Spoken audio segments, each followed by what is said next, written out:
Siya ay anak ng isang kasambahay na nabuntis ng isang mayamang Chinese and then pinalaki sa isang farm. Tapos nag-aral sa bahay.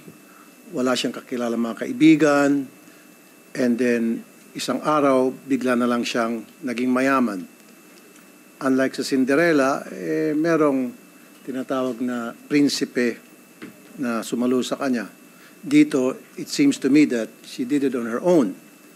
Maraming butas po ako nakikita dun sa narrative ni Mayor Go. Nag-attend ako dito ngayon para bubutasan ko po. Ayon po sa inyong interview, hindi ka lumaki sa nanay mo.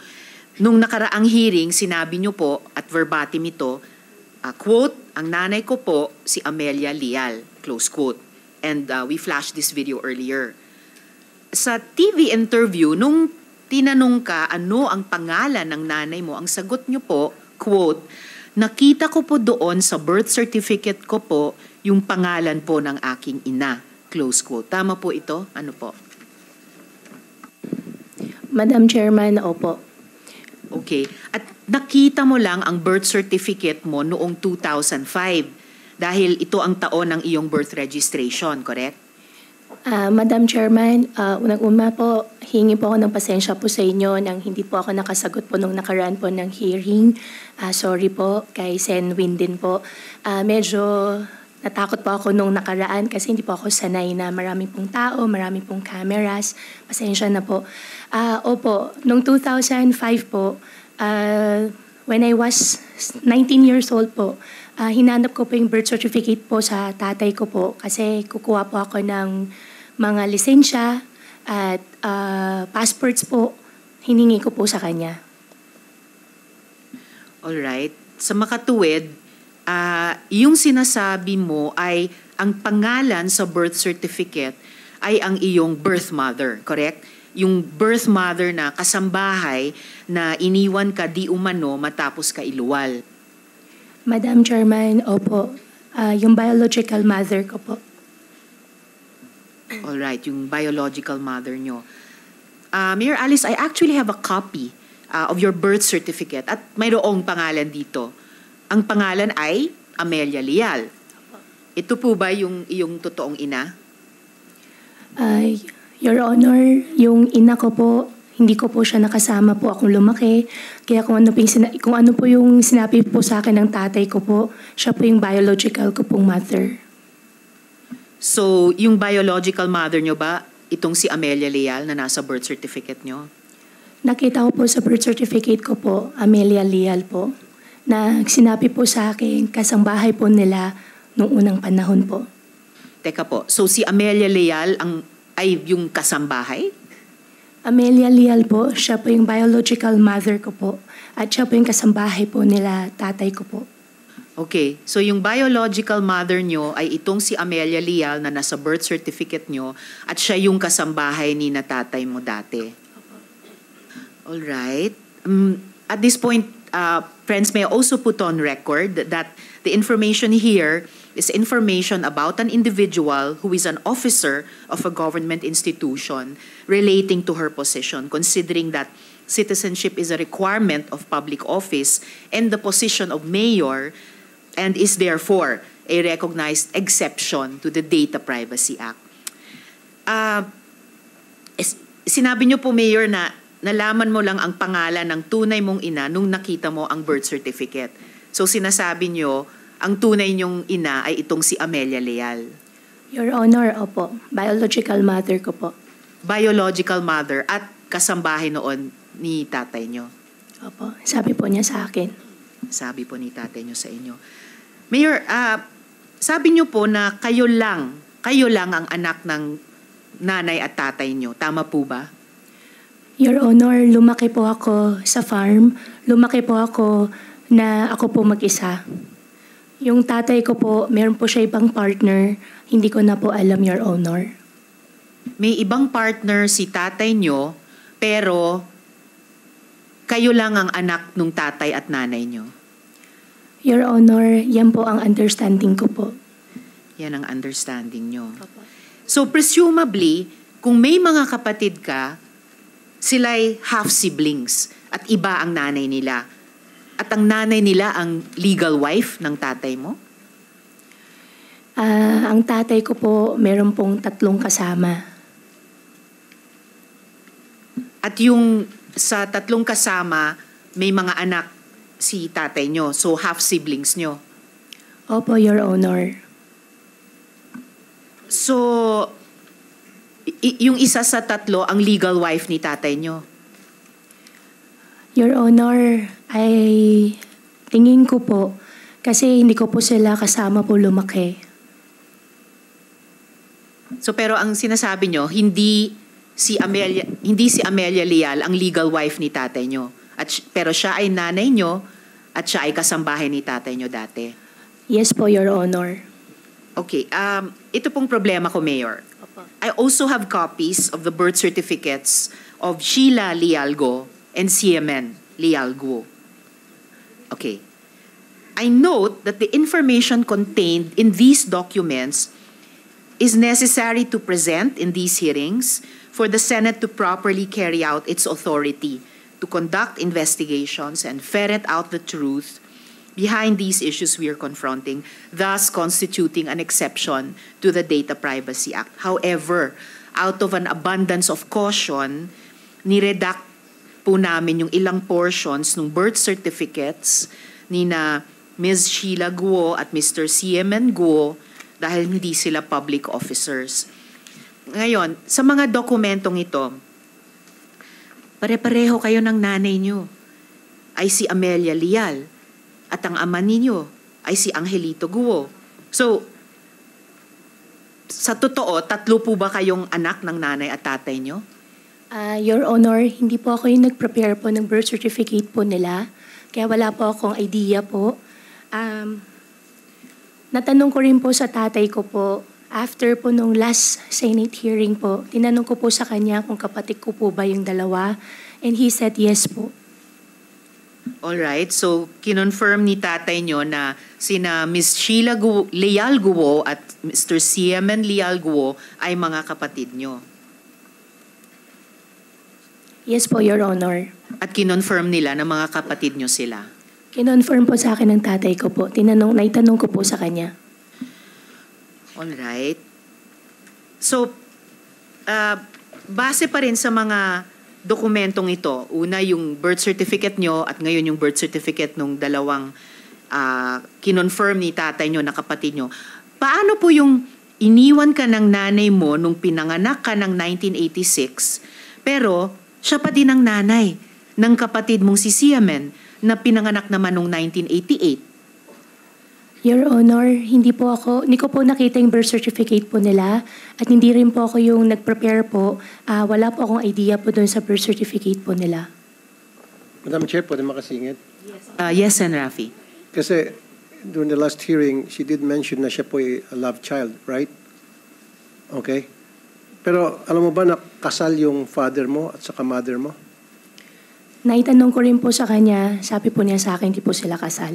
Bakit nakalagay sa birth certificate na kasal? Married October 14, 1982, Angelito Go and Amelia Leal. Senwin, wala pa akong idea po doon sa birth certificate ko po na hindi po ako yung nag-prepare po nung birth certificate ko po. You did not prepare the birth certificate. Okay, andun na tayo. Pero at least you should have asked your father na bakit ganito. Sabi mo, kasambahay siya. Eh kung kasambahay siya, eh bakit kasal kayo? Bago ka pinanganak, kasal na sila. And then lumilitaw sa birth certificate, kasal din siya. Iba-iba yung date ng kasal ng father mo dito sa mother, supposedly mother mo. So parang twice kinasal yung mother mo dito kay Amelia. Hindi mo ba tinanong sa papa mo yung discrepancy? I would have asked it, especially ikaw, mayora ka na. You didn't ask that. Your Honor, hindi po kasi namin pinag-uusapan po sa bahay regarding... I don't think Opo. so. I don't think so. You bilang nasa public service na holding a higher office at LGU, you would have been curious. Di ba? Kasi sabi mo, sooner or later, ito'y mauungkat, ito'y tatanungin sa akin. Kailangan ready ako sagutin yan. And I should tell the truth and you should have anticipated the fact na ikaw ay balang araw mapapatawag sa isang hearing tulad nito. So in this case, you are not prepared. Halatang may mga butas tong my statement mo kasi you should have asked your father, Dad, kung ako'y love child, how come na kasal pala kayo ng nanay ko? Tapos panay sabi mo na buntis lang at pagkatapos ng mabuntis, tumakas na, umalis na yung nanay mo. Hindi, lumilitaw dito. Nagpakasal pa ulit yung papa mo sa mama mo. So, you should have asked that. Come on, Dad, give me a break. Tell the truth. I deserve the truth, right? Mayura ka eh. Oh, he didn't ask that? I don't believe you. Your Honor, yan po yung truth. Hindi po namin pinag-uusapan po sa bahay. Medyo sensitive po yung topic po, kaya hindi po talaga namin pinag-uusapan sa bahay. But you're not interested about the history of you and your family. Well, that is very important. Sabi ko nga, tumatakbo ka at nasa public office ka. Diba? So, in your case, hindi niyo pinag-usapan. Are you willing to undergo a lie detector test? Yes po, Your Honor. Para paiksin natin dito, ma'am, Madam Chair, sa lahat ng mga sinasabi mo, especially dito sa na ikaw ay love child, na hindi pinag-usapan ng tatay mo, everything about you, everything about your past, you're willing? This is voluntary though, and hindi naman to acceptable sa korte. Para dito lang, para naman to help you at the same time. Kasi kung nagsabi ka ng totoo, then it will help you na para malaman ng taong bayan na nagsasabi ka ng totoo. On the other hand, kapag it's the other way around, then dito malalaman na ikaw sinungaling na pwede kang makontempt ng committee and pwede kang makulong. Is that fair enough? Okay, last na naman po, Madam Chair, and then I'll give it back to you. Yes, Madam Chair, Senator. siguro I would like this committee to invite the mayor, the previous mayor. Sino ba yung mayor na kaibigan mo na nag-endorso sa'yo? I want it to come from you. Ang former mayor po, si Mayor John Feliciano po. John Feliciano. So, Madam Chair, invite natin si John Feliciano kasi base doon sa mga sinasabi ni John Feliciano sa publiko when he endorsed her to be his successor. Sabi niya, is a good friend, etc., etc. So, maraming alam si Mayor kasi hindi naman siguro endorse ni Mayor itong si Ma'am Alice Go kung hindi niya talaga ito sapat na kilala. So, maybe the previous mayor, the ex-mayor can shed light about who really Mayor Alice Go is. Salamat, Madam Chair. I'll give it back to you for later. Salamat, Sen. Rafi. As the Chair mentioned earlier, para sa susunod na hearing, iimbitahin nga natin yung kumadrona na nagpanganak kay Mayor. Yung mga tanong tungkol sa sinong tumanggap ng late registration, maitatanong na natin ngayong araw dahil nandirito ang LCR ng Tarlac. Imbitahin din sa susunod na pagdinig yung chair sa barangay na nagbigay ng permit para sa farm, si Mayor Feliciano nga. Ang BIR, ang BIR nandito na rin. Ang mga naging suki ni Mayor Alice nung siya'y nagnenegosyo sa piggery nila, and then yung mga tauhan sa farm. So we will invite those additional One more, resource Madam persons, Chair. Sen. Rafi. One Yes, more. Sen. Rafi? Yes, I wouldn't believe you kung sasabihin mo naman sa amin dito na wala kang file ng mga empleyado mo sa farm at hindi mo kilala ni isa sa kanila on a first name basis lang. I wouldn't believe that. Kasi ako, ilan ang tao ko? I have 75 people working, di ba, sa akin, sa public service shows ko and all. I know each and every one of them, their names and all. Pero pag sabihin mo hindi mo kilala, then again, pagtatawa ng naman. Madam Chair, yung marriage certificate siguro ng father niya at saka ng mother niya, pwede rin siguro natin hingin sa civil register kung meron tayong kopya. Kasi sinabi rito na married yung father niya at mother niya, maliban na lang kung kinasal sila sa China. Sa palagay mo, natanong mo ba, ano bang tawag mo? Papa, tatay, ano bang tawag mo sa father? Anong tawag mo? Sen. Rafi, ang tawag ko po, Papa. Papa. Opo. Okay.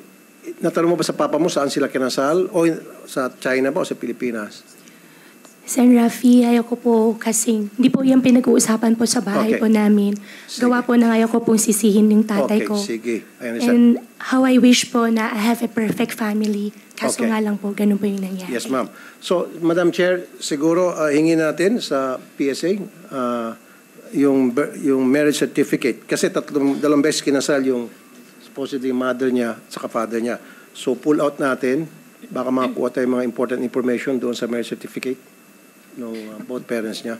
Salamat, Sen. Rafi. The committee actually already made that request at in a few minutes, meron po akong impormasyon tungkol Thank you, sa Madam tinatanong nating marriage certificate na yan. Pero at this point, Mayor Alice, so nakikita po na ito nga yung problema no? You did not prepare your birth certificate pero di maipagkakaila na butas-butas po yung birth certificate nyo. At lumalabas po sa pagtatanong po namin, matatanong talaga, akala ko ba nawala yung nanay ninyo? Parang matagal naman yung relasyon nila nung tatay nyo. 3 ang anak. At by the way, iba po yun sa kwento nyo sa interview, no? Na napanood naming lahat. And here's another issue, Mayor, sa birth certificate na nagko-contradict sa kwento ninyo. Your parents are listed nga as married. Meron pang date of marriage, no? Yung October 14, ito, 1982. Date of marriage. Paano mangyayaring kasal sila kung sabi mo, ang birth mother mo ay yung kasambahay sa bahay ng tatay at nanay mo? Your Honor, yung biological mother ko po ay kasambahay po ng tatay ko po. Ako po, lumaki po ako sa farm. Malayong Pero- sagot niya. Sorry, Madam Chair. Malayong sagot Yes, niya. Sen. Rafi. Yun na nga po. Paano mo mapapaliwanag na yung date ng kasal ng magulang mo na iba-iba dito sa 3 birth certificates ninyong 3 magkakapatid na kinonfirm ni tatay mo na sina Sheila at Siemen Lialguo ay mga kapatid nyo, pero sa mga birth certificates ninyo, iba-iba ang petsa ng kasal nila. At date din ng kasal ng magulang ni Sheila Lialgo na ang pangalan din ay Angelito Guo at Amelia Lial, pero hindi date ng marriage ng magulang ni Siemen Lialgo. Na pareho ding sina Angelito Guo at Amelia Lial ang magulang. So, paano nyo maipapaliwanag yun iba-iba ang marriage date sa birth certificates ninyong 3? Your Honor, as much as possible, ayaw ko na pong sumagot ng hindi ko po alam. Pero hindi ko po talaga alam at hindi po ako yung nag-prepare po nung birth certificate ko po. Madam Chair, pwede makasingit ulit? Alright, Sen. Rafi. Okay, ito lang, Mayor, sabi mo, kasambahay yung mama mo, itong si Amelia Lial. So, ibig sabihin kasambahay, nagsisilbi doon sa papa mo. Sinong kasama ninyo? Kwento ba yun sa iyo ng papa mo habang nagsisilbi bilang kasambahay yung mama mo sa household ninyo? Your Honor, hindi na po na-disclose po sa akin ng Hindi tatay ko po. disclose. Okay, so lumilitaw dito, amo, yung tatay mo, habang siyang amo, nandiyan yung kasambahay ninyo, naglilinis, inutusan, pamalengke, kasal sila. Kasal sila, tinuturing niyang kasambahay. Kasi marriage, sabi rito married sila. Your Honor, as much as possible pa na ayaw ko pong sumagot po ng hindi ko po alam, pero hindi ko po talaga alam. Pero again, Mayor, siyempre tatanungin mo sa papa mo, kasambahay si mama, papa, pero kasal kayo, paano nangyari? Your Honor, hindi Na, ko... ang sinasabi ko lang po kasi, it will be but natural and human reaction na para mag-usyoso ka sa ganitong klase mga impormasyon na makikita mo na it's about your history. Are you not interested about who you are? Your Honor, mahal Kumbaga, ko po. no, don't use that word, mahal mo sila. Kung mahal mo sila din, dapat sila din mahal ka rin. And then yung both parents mo nagbibigay ng mga information about you, about their lives. Kasi paulit-ulit mo sinasabi sa hearing na to, kasambahay. So parang fairy tale, pinapalabas mo na kawawa ka, na galing ka from humble beginning and nagsikap ka, yumamang ka, etc. Hindi. Don't use that word kasambahay kasi pinagluloko mo lang kami. Madam, nobody will believe you. You keep stating na kasambahay. Paano maging kasambahay yung nanay mo kung sila ay kasal ni papa mo? Maliban na lang kung si papa mo ay nagsisinungaling dito sa birth certificate. And what is the reason why would he lie? Di ba? Bakit magsisinungaling yung papa mo? And then, again, sinabi ko na to for the nth time, and hindi ka interested na si Papa mo nagsisinungaling? Hindi mo lang sinabi na, bakit kaya ito si Papa sinungaling? Bakit kaya si Papa ay magsalita? Siyempre, usyusohin mo yan. Papa, sinasabi mo, kasambahay si Mama. O pero, kasal pala kayo ni Mama. Papa, 2 beses kayo kinasal ni Papa. Ay, Papa, 2 beses kayo kinasal ni Mama. Bakit? And yet, you keep insisting na kasambahay si Mama. Those things na very simple, you should have asked. But you did not, right? Why? Your Honor, yung birth certificate ko po, binigay po sa akin ng tatay ko nung hiningi ko po sa kanya. Ang nabasa ko po doon sa birth certificate ko po, nakalagay po doon, yung biological mother ko po ay housekeeper. At pasensya ka na, Sen Rafi, ayaw ko po sisihin yung tatay ko. Mahal ko po ang tatay ko. Wala po tayong, Madam, wag niyo pong nilalayo yung topic. Wala pong kaming sinisisi rito. Hindi namin sinisisi Papa mo, hindi namin siya hinuhusgahan, hindi namin sinuhusgahan din Mama mo. Ang sa amin lamang is trying to find the truth. In this case, while we're trying to find the truth, parang lumilitaw, maraming butas yung mga statement mo, nagsisinungaling ka, may tinatago ka talaga. Sen. Rafi, just to, Thank you, ma'am. at this point, acknowledge the presence of the Senate President Pro Tempore, Sen. Jinggoy Estrada. Salamat sa pagdalo.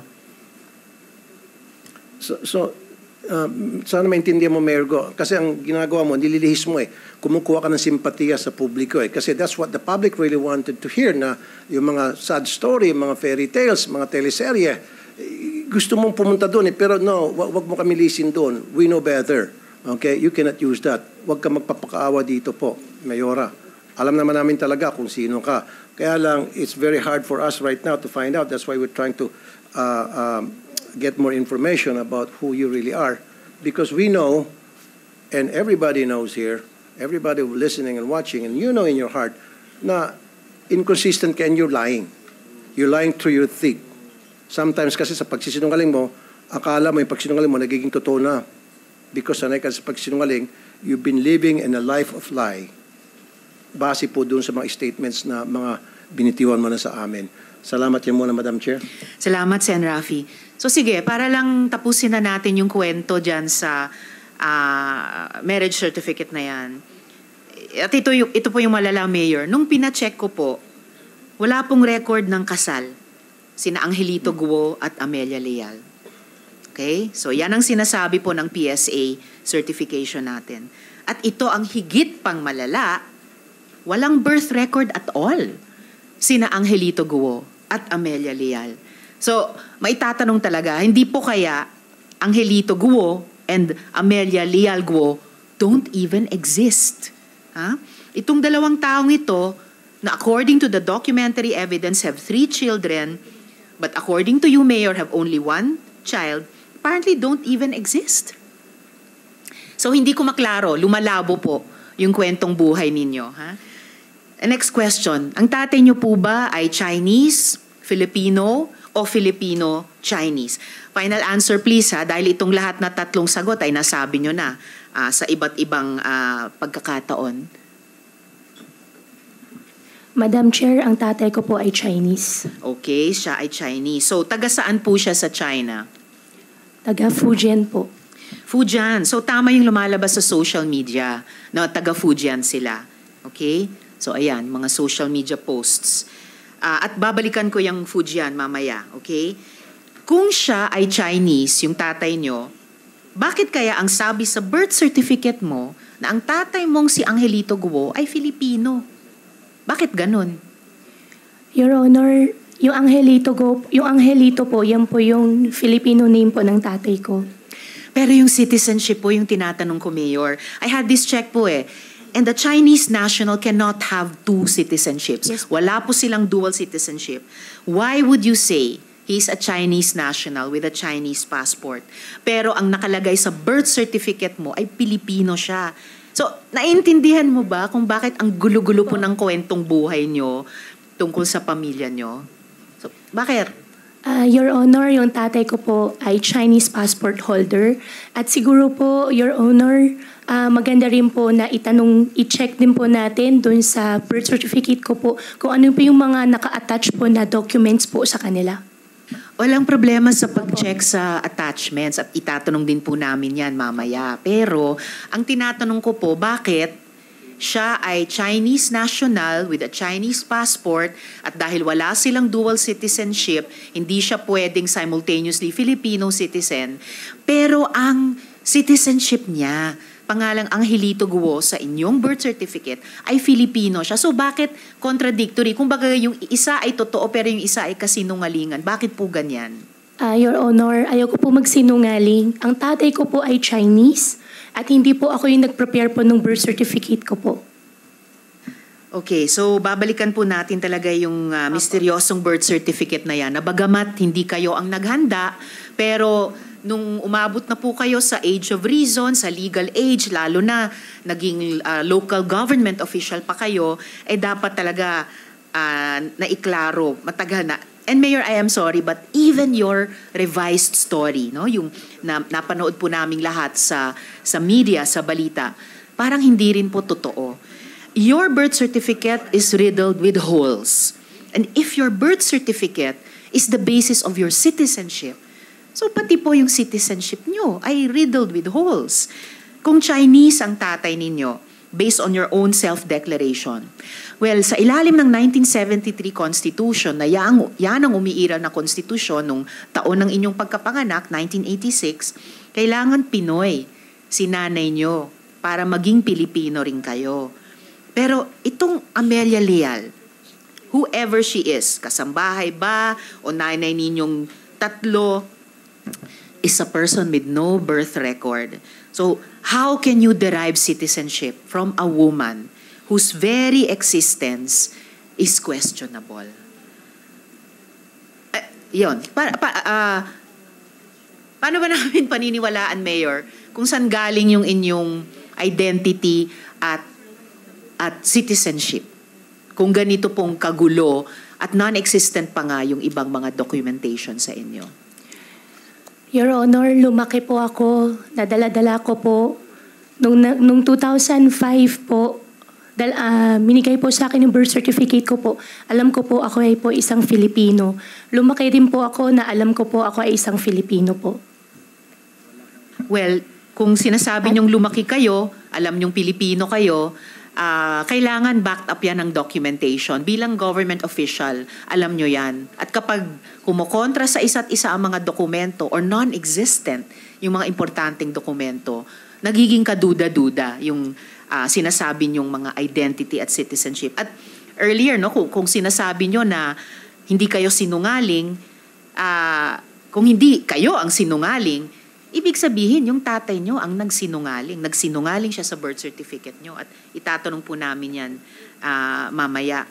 Ngayon, Mayor, sabi nyo, hindi nyo po kilala yung mga kapatid nyo. Actually, to be exact, sabi nyo, di kayo sigurado kung sila ay mga kamag-anak nyo. Do you still maintain this, Mayor? Your Honor, pakiulit po. Sabi nyo kasi sa akin noon, nung pinakita ko yung mga dokumento na nandun yung mga pangalan ni na Sheila L. Guo at Siemen L. Guo at isa pang dokumento na Sheila Leal Guo at Siemen Leal Guo at tinanong ko sa inyo kung mga kapatid nyo sila, ang sabi nyo sa akin, hindi nyo sigurado kung kamag-anak nyo sila. Yan pa rin ba ang sinasabi nyo sa amin? After po ng Senate hearing po, Your Honor, nag-confirm po ako sa tatay ko, kapatid ko daw po sila. Kapatid nyo sila. Talagang kapatid nyo sila. At hindi lang po dahil sa birth certificate. Mamaya ipapakita po natin yan. So, ito na po. Ito pong lahat ng mga kumpanya ay magkakasama kayo. Nina Sheila Guo at Siemen Guo. Ayan. Hindi po kaunti.